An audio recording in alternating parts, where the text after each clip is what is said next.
National news updates చూస్తే జమ్మూ కాశ్మీర్లో లష్కర్-ఏ-తోయిబా dummy సంస్థగా పనిచేస్తున్న ది రెసిస్టెన్స్ ఫ్రంట్ టీఆర్ఎఫ్ పై కేంద్ర హోంశాఖ చర్యలు చేపట్టింది.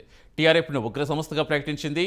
యూఏపీఏ చట్టం కింద ఈ చర్యలు చేపట్టింది. ఈ మేరకు గెజిట్ నోటిఫికేషన్ ఇచ్చింది. లష్కరే పరోక్ష సంస్థ 2019 నుంచి కార్యకలాపాలు చేపట్టిన టీఆర్ఎఫ్ ఓ నిషేధిత ఉగ్రవాద సంస్థ.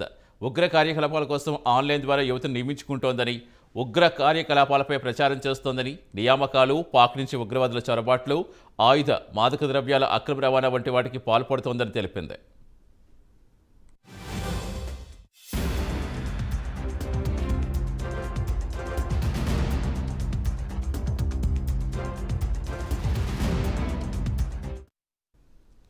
జమ్మూ కాశ్మీర్ ప్రజలు భారత్కు వ్యతిరేకంగా ఉగ్రవాదంలో చేరేలా సామాజిక మాధ్యమాల వేదికగా టీఆర్ఎఫ్ ప్రభావితం చేస్తోంది.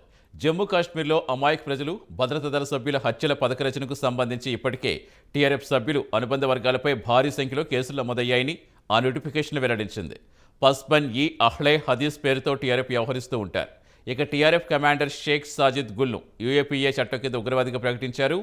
దేశ జాతీయ భద్రత, సార్వభౌమత్వానికి ఈ సంస్థ కార్యకలాపాలు ప్రమాదకరంగా పరిణమించాయని కేంద్రం పేర్కొంది.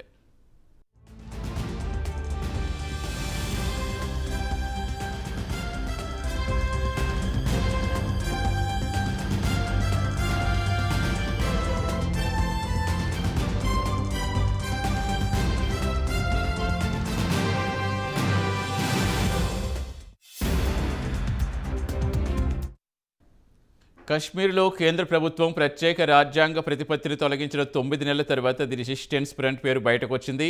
2020 ఏప్రిల్ 1వ తేదీన కుప్వారాలో కెరాన్ ప్రాంతంలో మొదలైన ఎన్కౌంటర్ సందర్భంగా ఈ సంస్థను గుర్తించారు.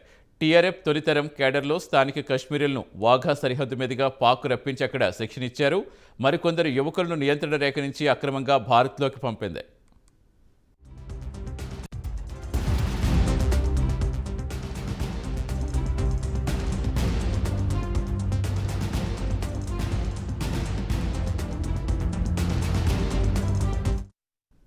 గత ఏడాది ఆగస్టులో టీఆర్ఎఫ్ అగ్రనాయకులు అబ్బాస్ షేక్ను భారత సైనిక దళాలు కశ్మీర్లో అంతమొందించాయి. స్పోర్ట్స్ వేర్ ధరించిన దళాలు అతడి స్థావరం చుట్టుముట్టి కాల్చి చంపాయి. గత 10 ఏళ్లుగా వివిధ ఉగ్ర సంస్థల్లో పనిచేస్తారని చెప్పారు. ఇతర సంస్థల్లో పనిచేసిన పలువురు ఉగ్రవాదులు ఇప్పుడు టీఆర్ఎఫ్లో కనిపిస్తున్నట్టుగా దళాలు పేర్కొన్నాయి. ఉగ్రదాడి మొత్తాన్ని బాడీ కెమెరాస్తో చిత్రీకరిస్తారు. వీటిని సామాజిక మాధ్యమాల్లో ప్రచారం చేసి మరికొంతమంది యువకులను ఆకర్షిస్తారని కేంద్ర హోంశాఖ పేర్కొంది.